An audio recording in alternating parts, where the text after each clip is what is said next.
Hey guys, welcome back to my channel. So today we will be dissecting Addison Rae's new song, Obsessed, and giving my 2 cents, giving my feedback, giving my notes. Not that anyone wants to hear it, but I always want to hear myself talk. I've been seeing all over social media people critiquing her clothes, her dancing, her music video. I have no feedback for any of those things. Like, I don't really care about any of that, but I am an aspiring artist and I do write a bunch of songs, so I thought, why don't I talk about the way the song is written? And this isn't even really critiquing Addison because she was not really involved in writing the song. I think maybe she contributed a little bit because she is on the writing list, but a whole bunch of other super famous songwriters are on there, like Benny Blanco, and he wrote songs for Katy Perry. So, like, there's super talented people there, so I'm sure she didn't have a super heavy hand in her own song. So I'm kind of critiquing them in a way, which I'm not trying to bash them. Obviously, they have huge careers. I think one thing that happens with these TikTokers turned musicians is that the people that write for them are just like, okay, let's make something catchy that will be a hit. They're just trying to make a hit. But I think the message is lost in making catchy songs because oftentimes there's no substance and the lyrics are lacking, in my opinion. I guess it's fine because it'll blow up anyway because they're famous, so it doesn't need lyrical gymnastics that maybe like a smaller artist needs in order to blow up. But I think it's so fun to just think about how maybe they could have done more with a song that is going to be streamed by millions. I think let's just get into it. I've only listened to the song once, so if I don't sing it properly, then that's why. The first verse. You turned our song down, baby, what for? You had lit candles on the dashboard, red roses growing out of the door. Wanna say something you never said before. I don't have a problem with the first verse. I think it's fine. It sets the mood. I get the setting. I've established what's going on. She's on a date. She's with someone who's her baby. He's clearly put in a lot of work into this date. He has lit candles, red roses, and he's about to say something important. Everything established for me in the first verse. Love it. Moving on. Pre-chorus. We were driving down Sunset. You know I love fast cars. Passed by where we first met. We made it so far. Red eyes from... Okay, let's stop there. I don't love this because it's just repeating the first verse. Driving down Sunset. I already know you're driving. You said dashboard in the first verse. I love fast cars. That doesn't give me anything. That's just a catalyst to rhyme with far, which also, you know... I think there's nothing wrong with the lyrics themselves. They rhyme, they're fine, but there's nothing propelling the story forward. It's just repeating the setting, which is in a car. Passed by where we first met, we made it so far. This would be fine if the first 2 lines were different. Made it so far from what? I don't know anything about your relationship. All I know is that he's gonna say something important. So maybe if I had lyrics about how you're feeling and I'm feeling nervous and I'm feeling anxious, something that I could care about how far you've made it, because right now all I see is that he set up a romantic evening and you're like, oh, we made it so far. Far from what? I don't see there's no struggle here. You know, you see what I'm saying? I just feel like these lines don't make me feel anything. They're just there so that the song can have lines, you know? And then it's red eyes from the red light and that just set the mood. You say you're obsessed with me, so it took a second, and I said me too. The second part of this, I like the line red eyes from the red light. I think it's cute, and I think it, like, is clever. But I just feel like because there's so little storytelling in the beginning of the pre-chorus that it's just repeating itself. So what if she was like... What would be super interesting to set up this whole self-love narrative is if she had written, like, I used to feel insecure about myself around you and now I don't even notice you. That would set this up of like, oh, I love myself and I realize I don't really need you. Because the chorus, which we're gonna get into a second, is very much like, I don't care about my man, I care about myself, which is great, but because that's not set up here, it just seems like poor guy set up this beautiful date for you and you're just like, I'm obsessed with myself. You know what I'm saying? Like, what if she was like, used to be so nervous when I was in this car. Okay, so then we keep the fast cars because that's obviously very important. And then she's like, remember when we first met? Man, I made it so far. Because then it's like the flipping the script on her where it's like, okay, I used to be nervous around you, I made it far. There's nothing extravagant about the lyrics. They're still very basic and like cookie cutter, but at least we have a narrative where it's like, you can see growth in these lines, and she's talking about how she used to feel insecure and now she's coming into her own. And then she's like, red eyes from the red light, yeah, just set the mood.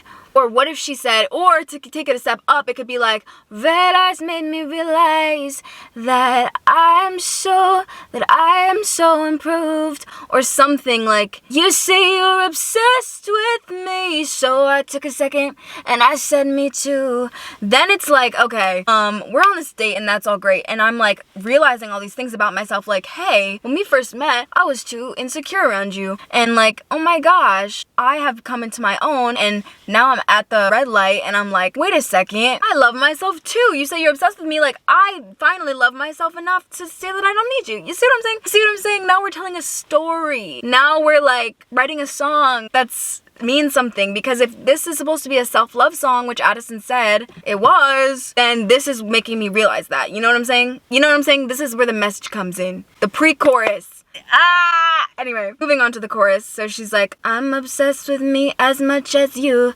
You'd say you'd die for me, I'd die for me too. And if I lost you, I'd still have me, I can lose. When you say you're obsessed with me, me too. Okay. See, with the revisions we just made to the pre-chorus, I don't have a problem with the chorus, because it's like, you know, the culmination of everything we've been building to. But because the pre-chorus is very much, roses are red, candles are fiery, love this car. Like, the pre-chorus is very materialistic and just like, okay.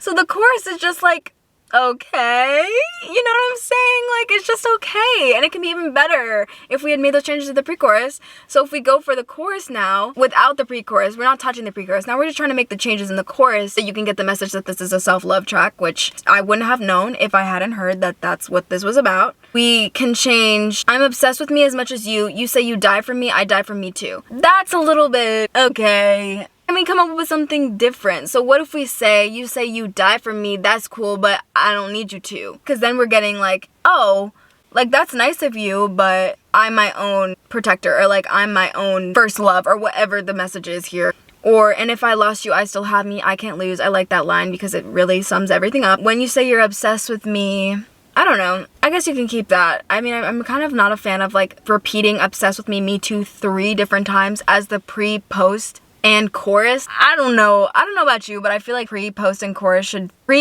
post, should be different, because it subverts the listener's expectations. But like I said, the song's only 2 minutes and 15 seconds, so I guess they don't need to subvert any expectations. So moving on to the second verse. I did my hair like waves on the beach. This dress so tight you can't even speak. My heels so high might get a nosebleed. Music so loud, but I hear your heartbeat. Okay, sorry, that was really bad, I know, but I only listened to the song once. I don't know how it goes. Again, it's just materialistic stuff. Why do I care that your dress is tight and your heels are high? You see what I'm saying? Like, what? You did your hair like waves on the beach. Cool. What if it was like, I did my hair this time just for me. I dress so tight because my body is on fleek or something. Fleek is kind of played, but you know what I'm saying? Like, building the narrative of like, now I'm my own person, I don't need you, because it's just giving very much bougie and I have money and you don't vibes. And so the message is lost. If you're really gonna say this is a song about loving yourself and being obsessed with yourself before anyone else, cool, but the lyrics are not telling me that.